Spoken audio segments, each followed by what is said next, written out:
أعوذ بالله السميع العليم من الشيطان الرجيم من همزه ونفخه ونفثه. بسم الله الرحمن الرحيم.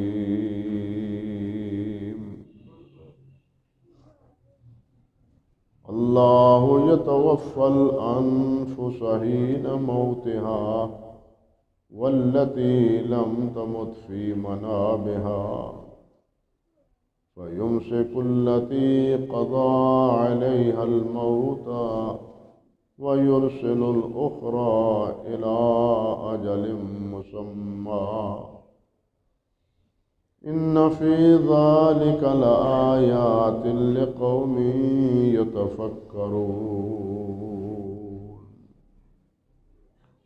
سبحان ربك رب العزة عما يصفون والسلام على المرسلين والحمد لله رب العالمين.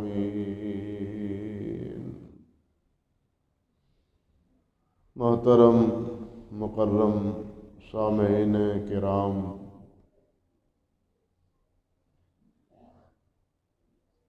یہ جو آیت مبارکہ آپ کے سامنے میں نے تلاوت کی ہے، اس سے پہلے کی آیت کریمہ میں اللہ سبحانہ و تعالیٰ نے یہ بات ارشاد فرمائی جس طرح کہ گزشتہ خطبے میں آپ سے وضاحتاً عرض کر چکا ہوں کہ اللہ سبحانہ و تعالیٰ نے فرمایا کہ میں نے لوگوں کی رہنمائی،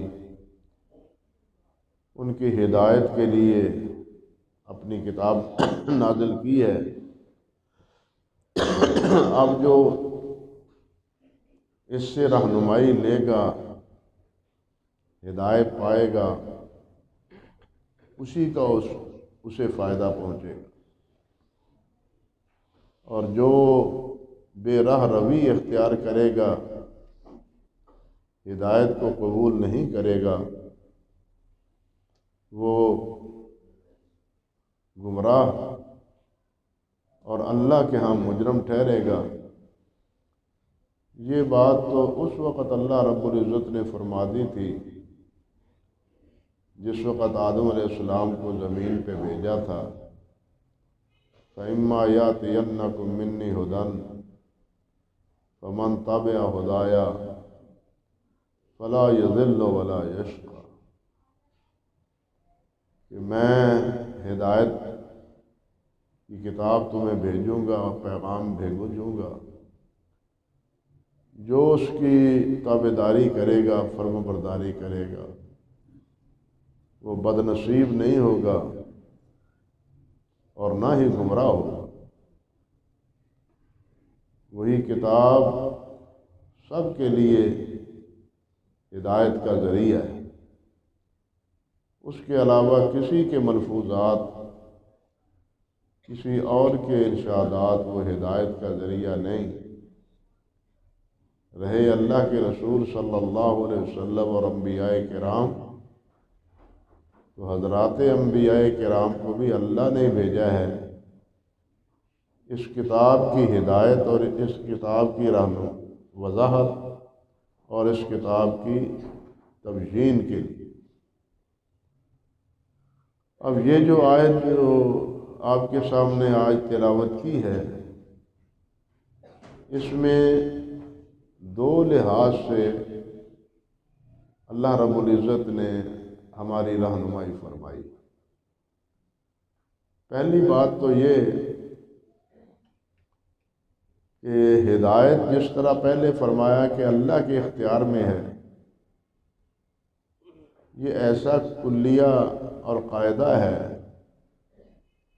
کہ تمام معاملات میں اللہ رب العزت کی سرفرازی اور اللہ رب العزت کا یہ حکم وہ اس مخلوق پر چلتا ہے اور نافذ ہوتا ہے۔ اللہ اکبر۔ تم دیکھتے نہیں ہو موت و حیات کے مسئلے میں کہ جس کو اللہ سبحانہ و تعالیٰ موت دینا چاہیں وہ باہر آئینہ مر کے ہی رہتا ہے، ایک سانس بھی اللہ کے فیصلے کے بعد وہ نہیں لے سکتا، ایک سانس بھی نہیں لے سکتا، نہ ایک گھونٹ پانی کا پی سکتا ہے، کھانے کا لقمہ کھانا تو بہت دور کی بات ہے، پانی کا گھونٹ بھی آخری وقت میں منہ میں ڈال دیا جائے تو وہ دائیں بائیں باہر ہی نکل جاتا ہے، گلے سے نیچے نہیں اترتا۔ یہ چیز بتلاتی ہے کہ سارے اختیارات میرے پاس ہیں، اور قرآن مجید میں ایک سے زائد مرتبہ اس حقیقت کو بھی اللہ رب العزت نے بیان فرمایا ہے کہ میرے نزدیک زندہ وہ ہے جو ایمان سے برابر ہے، اور میرے نزدیک مردہ وہ ہے جو ایمان کی دولت سے محروم ہے۔ گویا وہ زندہ رہ کے بھی مرا ہوا ہے، وہ زندہ رہ کے بھی مرا ہوا ہے، اور زندگی اس کی ہے جو ایمان کی دولت سے سرفراز ہوتا ہے۔ یہ بات اللہ سبحانہ و تعالیٰ نے کئی مقام پر قرآن مجید میں بیان فرمائی۔ تو چونکہ پہلے ہدایت اور ایمان کی بات کی ہے، تو اس آیت میں اسی قاعدے اور اسی اصول اور ضابطے کے تحت یہ فرمایا ہے کہ موت جب اللہ کے اختیار میں ہے، مرنا جینا اللہ کے اختیار میں ہے، تو کسی کو ہدایت دینا نہ دینا یہ بھی اللہ کے اختیار میں۔ ایک دوسری صورت یہ ہے تطبیق کی، جس طرح کہ علماء کرام مفسرین رحمہم اللہ نے بیان فرمایا ہے کہ اس آیت میں بتلایا گیا ہے کہ اللہ کے علاوہ اور کوئی موت و حیات کا مالک نہیں ہے۔ اللہ جب فیصلہ فرماتے ہیں کسی کی موت کا، وہ انسان مر جاتا ہے، جب کسی کے دنیا میں آنے کا فیصلہ فرماتے ہیں وہ آ جاتا ہے، حتیٰ کہ اللہ کے رسول علیہ السلام نے ارشاد فرمایا اگر اللہ چاہے اپنی ہتھیلی مبارک پر لب مبارک ڈال کے، آپ نے فرمایا اگر اللہ چاہے تو اس سے بھی انسان پیدا کر سکتا ہے۔ ہم سمجھتے ہیں کہ نطفہ مرد جس وقت تک عورت کے بیضا کے ساتھ ٹکرائے نہ، ملحق نہ ہو، ملے نہ، سائنس یہی کہتی ہے اس وقت سلسلہ تناسل اور توالد قائم نہیں ہوتا، لیکن یہ ہمارے تجربات ہیں، فیصلہ اللہ کا ہے۔ مرد و عورت دونوں درست ہوتے ہیں، صحت بھی ٹھیک ہوتی ہے، دونوں میں کوئی نقص بھی نہیں ہے جوہری طور پر، لیکن اولاد سے محروم ہیں۔ کئی واقعات ایسے ہیں اولاد سے محروم ہیں۔ تو یہ زندہ کرنا، اولاد دینا، مارنا، یہ سب کس کے اختیار میں ہے؟ اللہ وحدہ لا شریک کے اختیار میں۔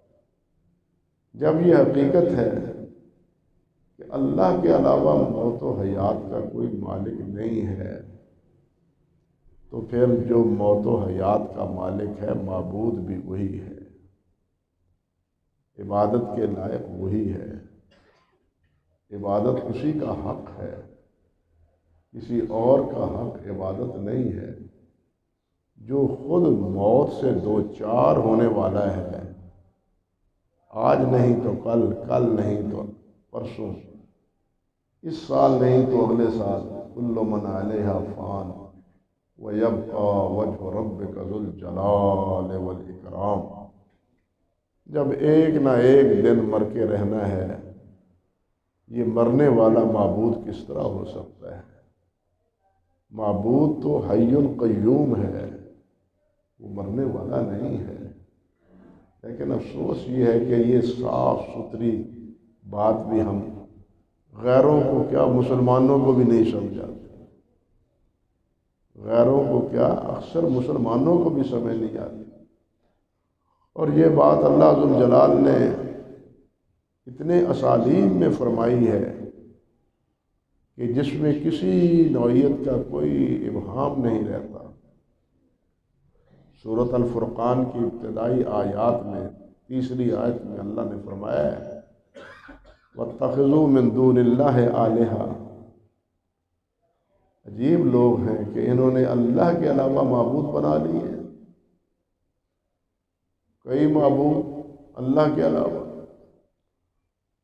فرمایا لا یخلقون شیئا وہم یخلقون، حالانکہ انہوں نے کچھ بھی نہیں پیدا کیا، وہ خود پیدا کیے گئے ہیں، وہ خود مخلوق ہیں، انہوں نے کچھ نہیں پیدا کیا، کچھ نہیں بنایا۔ زمین و آسمان کے مابین جو بھی مخلوق ہمیں نظر آتی ہے ان کے بنانے میں ان کا کوئی عمل دخل نہیں، حتیٰ کہ سورۃ الحج میں اللہ رب العزت نے یہاں تک فرما دیا کہ یہ سارے اکٹھے ہو کے اللہ کے علاوہ جتنے بھی ہیں جن کی پرستش ہوتی ہے، ایک مکھی پیدا کرنا چاہیں تو یہ مکھی بھی پیدا نہیں کر سکتے۔ لا یخلقون شیئا وہم یخلقون ولا یملکون لانفسہم ضرا ولا نفعا، یہ اپنے لیے بھی نفع نقصان کا مالک نہیں ہے۔ کتنی بھولی اور کتنی کہنا چاہیے کہ دیوانگی ہے کہ جو اپنے نفع کا مالک نہیں ہے، اپنے نقصان کا مداوع کرنے پر قادر نہیں ہے، تو وہ کسی کے نقصان کا مداوع کس طرح کرے گا؟ یہ اپنی مشکلوں کو حل کرنے پہ قادر تو نہیں ہے، دوسروں کا مشکل کشا کس طرح بن جائے گا؟ جتنے بھی کسی اور کی کیا بات کہیں، حضرات انبیاء کرام علیہم السلام پر مشکلات کے وقت آئے ہیں یا نہیں آئے؟ حضرت نوح علیہ السلام سے لے کے سید الاولین والآخرین حضرت محمد رسول اللہ صلی اللہ علیہ وسلم تک سب انبیاء کرام مصائب میں، مشکلات میں، پریشانیوں میں مبتلا ہوئے ہیں، اور آپ نے فرمایا سب سے زیادہ پشیمانیوں میں مبتلا ہوا۔ آپ صلی اللہ علیہ وسلم نے ارشاد فرمایا کہ سب سے زیادہ پشیمانیوں میں پریشان ہوا، مجھے زیادہ ستایا گیا ہے، مجھے زیادہ دکھ دیا گیا ہے۔ اللہ اکبر کبیرہ۔ لیکن کیا یہ حضرات انبیاء کرام اپنی مشکلات کو خود آپ حل کر پائے؟ اللہ نے جب حل کی تو وہ مشکل حل ہوئی، وہ پشیمانی اسی وقت ختم ہوئی جب اللہ نے اس کو ختم کی۔ یہ مشکل کشائی اور حاجت روائی یہ سب اللہ کے اختیار میں، کسی اور کے اختیار میں نہیں ہے۔ نبی علیہ السلام کے ارشادات اس بارے میں بہت سے واضح، دوسرے اللہ والوں کے اقوال بھی، اور آگے یہ بھی فرمایا اسی آیت میں وَلَا يَمْلِكُونَ مَوْتًا وَلَا حَيَاةً وَلَا نُشُورًا، جن کی یہ پرستش کرتے ہیں نہ وہ کسی کی کیا، نہ اپنی زندگی کے مالک ہیں، نہ مرنے کے مالک ہیں، نہ پتہ ہے کہ کب اٹھایا جائے، کب اٹھایا جائے، کب کسی کو پتہ ہے؟ کسی کو نہیں پتہ۔ جتنے قبروں میں سوئے ہوئے، جتنے قبروں میں سوئے ہوئے، انہیں کوئی پتہ نہیں کہ کب اٹھایا جائے گا۔ اللہ اکبر کبھی۔ یہ سارے اختیارات اللہ رب العزت کے پاس۔ او بھائیو، موت تو موت رہی۔ اللہ کے اللہ کے کچھ نیک بندے 309 سال تک اللہ نے انہیں سلائے رکھا۔ سورۃ الکہف میں 309 سال تک اللہ تعالیٰ نے انہیں سلائے رکھا، اور جس وقت انہیں اٹھایا اللہ ذوالجلال نے اللہ فرماتے ہیں وَنُقَلِّبُهُمْ ذَاتَ الْيَمِينِ وَذَاتَ الشِّمَالِ، یہ سوئے ہوئے تھے، ان کے پہلو ہم بدلتے تھے تاکہ ایک جگہ پر لیٹے لیٹے جسم پر کسی قسم کی کوئی نشان نہ پڑ جائے۔ چارپائی پر لیٹے لیٹا بھی انسان مرض کی حالت میں بالخصوص جسم بیماری کا شکار ہو کے رہ جاتا ہے۔ فرمایا اللہ اکبر وَكَذَلِكَ بَعَثْنَاهُمْ لِيَتَسَاءَلُوا بَيْنَهُمْ قَالَ قَائِلٌ مِّنْهُمْ كَمْ لَبِثْتُمْ قَالُوا لَبِثْنَا يَوْمًا أَوْ بَعْضَ يَوْمٍ، ہم نے اٹھایا ان سوئے ہوئے کو، ہم نے سلایا پہلے، پھر ہم نے اٹھایا ان کو۔ اور بھائی نیند نہیں آتی، ساری رات نیند نہیں آتی، نیند بھی اللہ کی حکم سے ہی آتی ہے، موت تو کجا۔ سمجھ گیا بات؟ آج کل ڈپریشن کا شکار میرا خیال ہے ڈاکٹر صاحب کوئی 80-70% ہے لوگ ڈپریشن کا شکار، نیند نہیں آتی۔ بھائی نیند کیوں نہیں آتی؟ جس کے اختیار میں نیند ہے وہ نیند نہیں دے رہا، مصیبتیں اور مختلف پریشانیاں اور آلام وہ ذہن میں دماغ میں سوار ہے اور چکر لگا رہے ہیں، نیند آئے گا؟ سکون وہ دے تو سکون آئے نا، یہ ذہنی سکون وہ عطا فرمائے تو یہ نیند کا سکون بھی اسے میسر آئے۔ یہ اٹھایا اللہ ذوالجلال نے ان کو۔ اللہ فرماتے ہیں لِيَتَسَاءَلُوا بَيْنَهُمْ، اس لیے اٹھایا تاکہ یہ آپس میں سوال کریں کہ کب کے سوئے رہے ہیں، ہمیں کچھ پتہ بھی ہے۔ قَالَ قَائِلٌ مِّنْهُمْ كَمْ لَبِثْتُمْ، ایک نے کہا یار کتنی دیر سوئے رہے ہیں، کافی وقت ہو گیا، معلوم ہوتا۔ قَالُوا لَبِثْنَا يَوْمًا أَوْ بَعْضَ يَوْمٍ، کہنے لگے ایک دن یا دن کا ایک حصہ، ایک دن یا ایک دن کا ایک حصہ۔ فرمایا قَالُوا رَبُّكُمْ أَعْلَمُ بِمَا لَبِثْتُمْ، دوسرے نے کہا چھوڑو اللہ ہی جانتا ہے کتنی دیر تک سوئے رہے ہیں، یہ دن اور دن کے حصے کی بات نہیں، اللہ ہی پتہ ہے کتنی ہے۔ پھر اللہ نے فرمایا وَلَبِثُوا فِي كَهْفِهِمْ 300 وَازْدَادُوا 9، وہ کہف میں سوئے ہوئے 309 سال تک سوئے ہی رہے۔ اٹھ سکے؟ سوچیے ذرا، وہ سویا ہوا اٹھ سکا تو مردہ کیسے اٹھے گا؟ اور جب سوئے ہوئے کو اللہ اٹھاتا ہے تو مردے کو بھی اللہ ہی اٹھائے گا، کوئی اس کو اٹھانے پہ قادر ہے نہیں ہے۔ آپ دیکھیں حدیث کی میں جو دعا آتی ہے، نبی علیہ السلام جس وقت لیٹتے تھے تو اس وقت کیا پڑھتے تھے؟ الحمدللہ الذی احیانا بعد ما اماتنا والیہ النشور، الحمدللہ الذی احیانا بعد ما اماتنا، اللہ کا شکر ہے جس نے ہمیں یہ پہلی ابتدائی چھوٹی سی موت سے ہمیں زندہ کیا ہے، بیدار کیا ہے۔ یہ ہے ایمان، یہ ہے ایمان۔ بسا اوقات الارم بھی لگا دیں تو الارم بھی چلتا ہی رہتا ہے، آدمی سویا ہی رہتا ہے۔ آج تو الارم بھی نہیں سنا بھائی، یہ ہوتا ہے یا نہیں؟ آج تو اذان بھی نہیں سنی بھائی، یہ سارے واردات ہوتے ہیں۔ اٹھانے والا، نیند سے اٹھانے والا اللہ کے علاوہ اور کوئی نہیں ہے، تو پھر مردوں کو اٹھانے والا کون؟ وہ اپنے اٹھنے کے اور اپنے جاگنے کے اور اپنے بیٹھنے کے وہ مالک ہے نہیں۔ نبی علیہ السلام کی یہ دعا کتنی سبق آموز، الحمدللہ الذی احیانا بعد ما اماتنا والیہ النشور، اسی کی طرف ہمارا حشر ہونا ہے۔ اس اٹھنے کو یاد کر کے قبروں کا اٹھنا بھی یاد دلا دیا، بات سمجھے؟ اب اس اٹھنے کو ذکر کر کے قبروں سے اٹھنے کا بھی یاد دلا دیا کہ ایک وقت اس وقت بھی آئے گا جس وقت اللہ ہمیں اٹھائے گا قبروں سے جب ہم مر چکے ہوں گے۔ دیکھیے علماء کے ہاں ایک ہے موت موقت، ایک ہے موت مؤبد۔ موت مؤبد اور موت موقت موت موقت اس موت کو کہتے ہیں جو وقتی طور پر ہو، چند دن کے لیے ہو، چند سالوں کے لیے ہو، چند لمحات کے لیے، اس کو کہتے ہیں موت موقت۔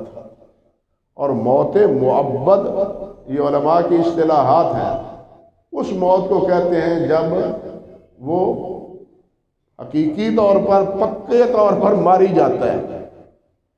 آپ دیکھیں موسیٰ علیہ السلام نے تورات لینے کے لیے اپنے ساتھ 40 افراد کو منتخب کیا، ان کا دماغ بگڑ گیا۔ قالوا لن نؤمن لك حتى نرى الله جہرا، موسیٰ ہم نہیں مانیں گے، آواز سن رہے ہیں ہم نہیں مانیں گے، آپ بات کر رہے ہیں ہمیں کچھ نہیں سنائی دیتا، ہم کیسے مان لیں؟ ہم تب مانیں گے جب اللہ کو دیکھ لیں۔ فاماتہ اللہ ذوالجلال نے کہا موتو، سب مر گئے۔ موسیٰ علیہ السلام پشیمان ہو گئے، سورۃ اعراف میں تفصیل موجود ہے۔ موسیٰ علیہ السلام پشیمان ہو گئے، یا اللہ میں کیا منہ دکھاؤں گا پورے خاندان اور برادری اور قوم کو کہ گئے تھے اللہ کی قدرت کا مشاہدہ کرنے کے لیے، مر گئے ہیں۔ یہ اچھا نبی ہے، کیا جواب دوں گا ان کو؟ موسیٰ نے عرض کیا یا اللہ ان کو زندہ کر، تو زندہ کرنے پر قادر ہے۔ آحیاہم اللہ، اللہ نے ان کو زندہ کر دیا۔ یہ موت موقت تھی، ایک وقت کے لیے، یہ موت موقت تھی ایک موت کے لیے۔ اسی طرح سورۃ بقرہ میں تیسرے پارے میں، تیسرے رکوع میں ایک اللہ والے کا ذکر ہے۔ وہ ایک بستی سے گزرے تو کہنے لگے اس بستی والوں کو جو بالکل اجڑی پڑی ہے، بالکل ویران ہے، یہاں پہ کسی دور میں بستا تھا، ان کو کیسے زندہ کیا جائے گا؟ اللہ سبحانہ و تعالیٰ نے فرمایا کہ اے میرے بندے، کیا تو میرے اس فعل پر ایمان نہیں لاتے کہ میں مردوں کو زندہ کرنے پہ قادر ہوں؟ جی ہاں لاتا ہوں ایمان، لیکن اطمینان قلب کے لیے کچھ چاہتا ہوں۔ اللہ رب العزت نے فَأَمَاتَهُ اللَّهُ مِئَةَ عَامٍ، کتنا موت دی؟ 100 سال تک، 100 سال تک۔ اور جب 100 سال کے بعد اٹھایا تو اس وقت ان سے پوچھا کتنی دیر مرے رہے ہو؟ یومن او بعد یوم۔ وہ 309 سال سو کے بھی یہی جواب دیتے ہیں، اور یہ 100 سال مر کے بھی یہی جواب دیتے ہیں۔ بات سمجھے؟ تو کس کو پتہ ہے کہ کب اٹھنا ہے؟ اللہ کو پتہ ہے۔ اب یہ موت موقت ہے، وقت 100 سال تک مرا رہا، اللہ کا حکم ہے۔ ایک ہے موت مؤبد، ہمیشہ کے لیے ابدی موت، وہ موت ہے جب انسان کا روح اور انسان کی جان ہمیشہ کے لیے اس جسم سے جدا ہو جاتی ہے، اس وقت تک جدا رہتی ہے جب تک اللہ ذوالجلال والاکرام چاہے، جس کو ہم موت حقیقی کہتے ہیں، یعنی جس کو موت حقیقی کہتے ہیں۔ یہ اس کی اور صورتیں بھی ہوتی ہیں، لیکن وہ میرا موضوع نہیں ہے۔ کہنے کا مطلب یہ ہے کہ اللہ سبحانہ و تعالیٰ نے کئی مقام پر اس بات کو مبرہن کیا ہے کہ موت و حیات کا مالک کون ہے؟ اللہ ہے۔ اس لیے جس کے قبضہ قدرت میں مارنا اور زندہ کرنا ہے، اور جو سارے موت سے دوچار ہونے والے ہیں، وہ معبود بننے کے حقدار نہیں ہیں۔ معبود بننے کا حقدار وہی ہے جو سب کو زندگی دیتا ہے اور سب کو موت دیتا ہے۔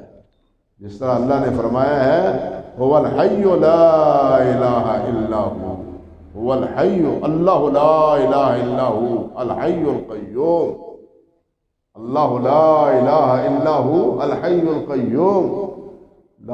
اور ساتھ کیا فرمایا؟ هو الحی لا الہ الا ہو، ہوا مقدم ہے، یہ مقدم ہے، الحی وہ ہی زندہ ہے، اس کے معنی ہے کہ وہ ہی زندہ ہے،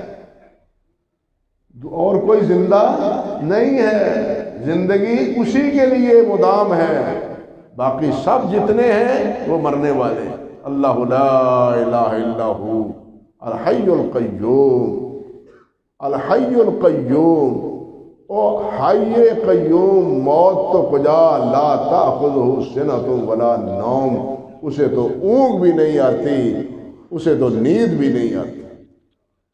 نیند اور اونگ جس کو نہیں آتی وہ، اور جسے موت نہیں آتی وہ کون ہے؟ اللہ کے علاوہ فرشتوں کو تو حکم ہی نہیں ہے، انسانوں اور جنوں میں سے مخلوق پوری جتنی زمین پہ بستی ہے ان میں سے کون ہے جس کو نیند نہ آتی ہے؟ جتنا بڑے سے بڑا اللہ کا ولی ہو، حتیٰ کہ اللہ کا نبی بھی کیوں نہ ہو، اللہ کا نبی بھی سوتا ہے۔ نبی علیہ السلام بھی آرام فرماتے تھے، تبھی تو سونے کے بعد یہ دعا پڑھتے تھے، الحمدللہ الذی احیانا بعد ما اماتنا والیہ النشور۔ تو عرض کرنے کا مقصد یہ تھا کہ یہ موت و حیات کا سلسلہ، مرنے اور زندگی کا مسئلہ، یہ کس کے قبضہ ہے قدرت میں؟ اللہ سبحانہ ہو، اور اس سے بچا ہوا بھی وہی ہے، یہ نہیں کہ وہ اس کا مالک ہے، بچا ہوا بھی وہی ہے۔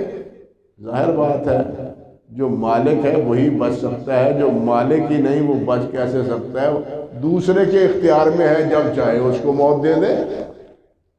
جب موت و حیات کا مالک ہی کوئی اور ہے، اور وہ ہے کون؟ اللہ۔ اللہ کے علاوہ اور کوئی موت و حیات کا مالک آج تک کسی نے سنا ہے؟ اپنی تمام تر بزرگیوں کے باوجود میں نے نہیں مرنا، میں نے نہیں مرنا، کسی نے کہا ہے؟ اور وہ واقع موت سے بچا ہے؟ نہیں بچا۔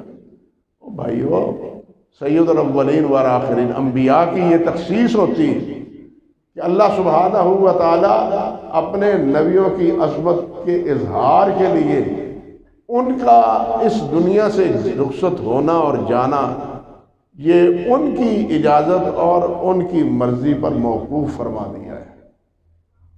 آپ نے فرمایا کہ انبیاء کے پاس ملک الموت آ کے اجازت طلب کرتا ہے، اللہ رب العزت فرماتے ہیں کہ آپ دنیا میں اور رہنا چاہتے ہیں یا میرے پاس آنا چاہتے ہیں؟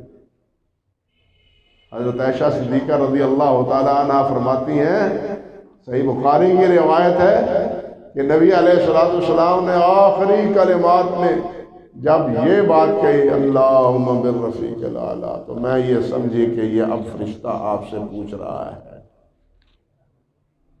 فرشتہ پوچھ رہا ہے، ملک الموت پوچھ رہا ہے کہ آپ کہاں رہنا چاہتے ہیں؟ تو آپ فرما رہے ہیں اللہ کے پاس، مولا الاعلیٰ میں، اللہ کے ہاں میں جانا چاہتا ہوں۔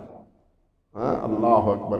اس لیے موت کسی جو نہ موت کا مالک ہے، وہ موت اپنی کا بھی مالک نہیں، کسی کا بھی موت کا مالک نہیں، وہ ایک نہ ایک وقت میں بہرحال اس دنیا سے جائے ہی جائے۔ اس لیے اس آیت میں یہ اس بات کی دلیل ہے کہ زندہ ہستی صرف اللہ وحدہ لا شریک کی ہے، اس لیے معبود بھی وہی ہے، عبادت کے لائق بھی وہی ہے، کوئی اور عبادت کے لائق نہیں ہے۔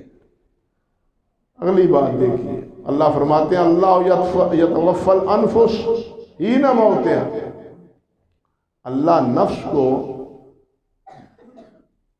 پورا قبض کرتے ہیں، لے لیتے ہیں جس وقت کہ اس کی موت کا وقت آتا ہے۔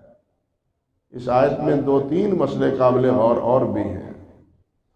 ایک تو یہ کہ توفیٰ کے معنی کیا ہے، ایک یہ کہ نفس اور روح میں فرق کیا ہے۔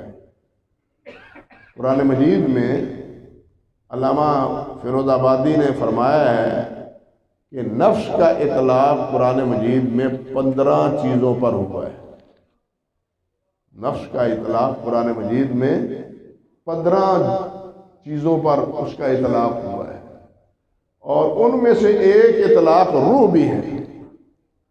پھر یہ مسئلہ علیحدہ ہے، اور علماء کے ہاں اختلاف ہے اس مسئلے میں کہ روح اور نفس ایک ہے یا دونوں جدا جدا ہیں۔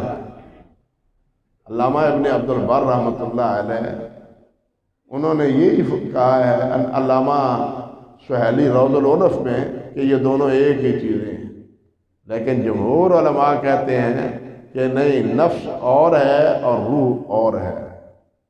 جمہور علماء اس بات کے قائل ہیں کہ روح اور ہے اور نفس اور ہے۔ حافظ ابن قیم رحمۃ اللہ علیہ نے کتاب الروح میں اس مسئلے پر بڑی تفصیل سے گفتگو کی ہے۔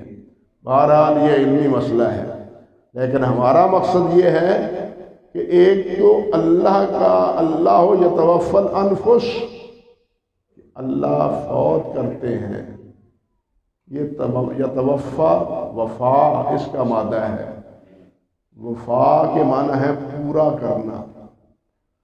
آپ کہتے ہیں وعدہ وفا کیا، وعدہ پورا کیا،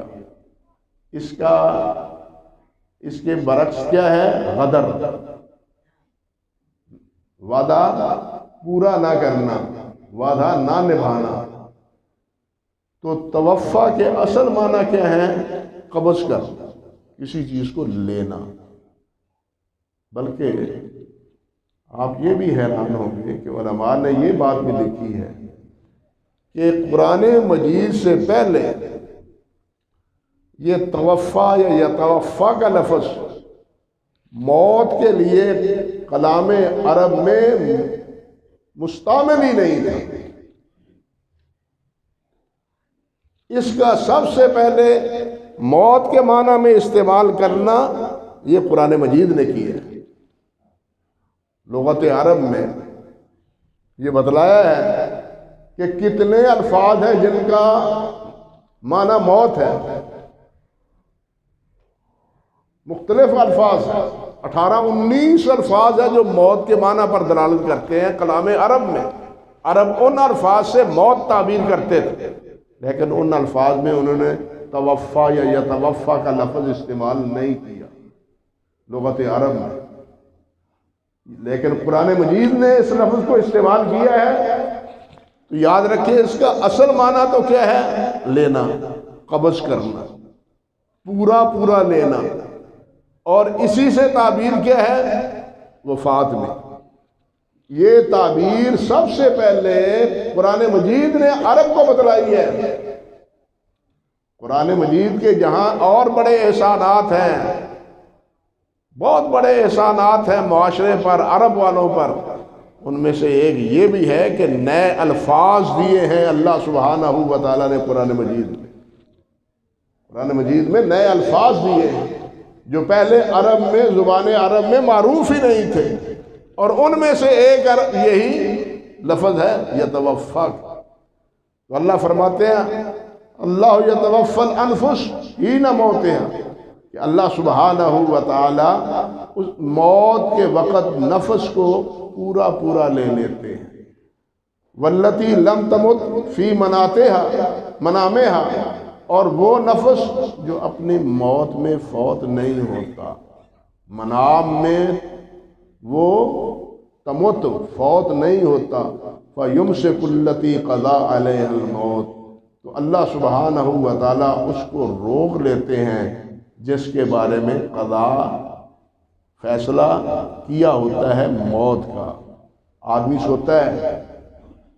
سوتا ہے، اللہ چاہتے ہیں تو اس کی روح جسم سے پرواز کرتی ہے، لیکن روح کا جسم کے ساتھ ایک تعلق یا گنا تعلق قائم رہتا ہے۔ اللہ جب چاہتے ہیں تو اس روح کو اپنے پاس ہی رکھ لیتے ہیں، قبض کر لیتے ہیں، واپس جسم کی طرف پلٹتا ہی نہیں۔ ہم بھی کہتے ہیں چنگا بھلا ستا سی، اٹھیا ہی نہیں۔ ہم کہتے ہیں نا ماحول میں، معاشرے میں یہ واقعات ہوتے ہیں نا، اچھا خاصا تھا، ٹھیک ٹھاک سویا ہے، لیکن اٹھا ہی نہیں۔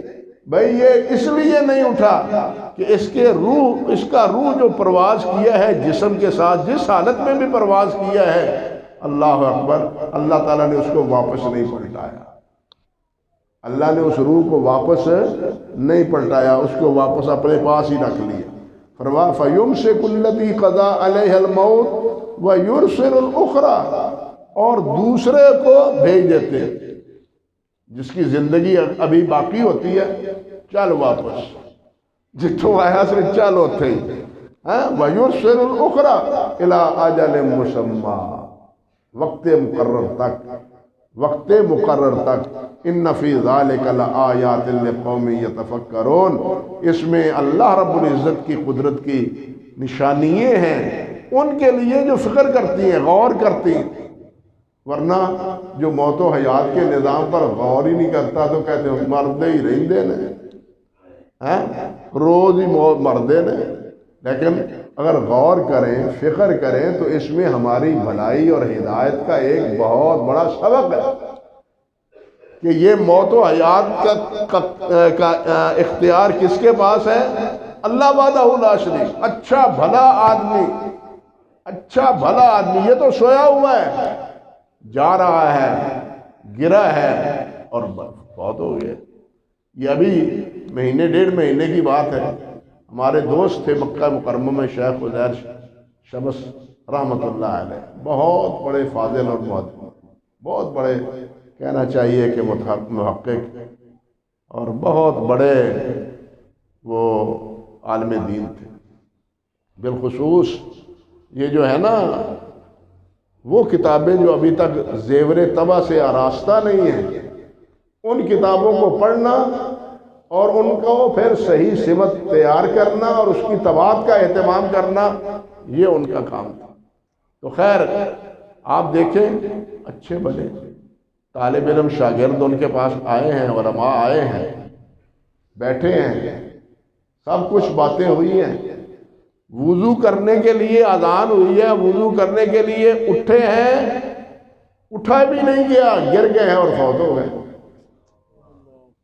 وقت چلا، ہمارے یہاں تھے نا صوفی صاحب، صوفی غلام نبی صاحب رحمۃ اللہ علیہ، اللہ ان کی قبر کو منور فرمائے۔ انہوں نے مجھے بتلایا کہ میں ان کی دکان ہوتی تھی یہ جو مکی مارکیٹ ہے نا اس میں، انہوں نے کپڑے کی دکان تھی، کپڑا دیا، پیسے لیے، واپس پیسے لیے۔ میں نے کہا بھائی گن لیا کرو، اسی میں احتیاط ہے۔ وہ کہنے لگا جی تسی ہونے تے پڑھائے نے کی لوڑ ہے، نہیں گن لیں۔ اب وہ کہتے ہیں صوفی صاحب کہ وہ کہتے ہیں اچھا جی 1 2 3 4 نہیں کہا اور گرا اور مر گیا۔ موت کس کے قبضے میں ہے؟ بیماری ہی نہیں انسان کو مارتی، یہ بات سمجھتی آتی ہے نا، بیماری سے ہی انسان نہیں مرتا بلکہ اللہ کے فیصلے سے مرتا ہے، اللہ کے حکم سے مرتا ہے۔ وہ تندرست ہو یا بیمار ہو، بیماری ایک سبب ہے، لیکن موت مارنے والا کون ہے؟ وہ اللہ ہے۔ یہ سمجھایا گیا اس آیت میں۔ پھر اس میں یہ بات کہ روح یا نفس ممسکہ اور نفس مرسلہ یہ کیا ہے، اس کی ایک اور بھی تعبیر ہے جو اللہ تعالیٰ نے چاہا تو آئندہ سبق میں عرض کرنے کی کوشش کروں گا۔ وآخر دعوانا ان الحمدللہ رب العالمین۔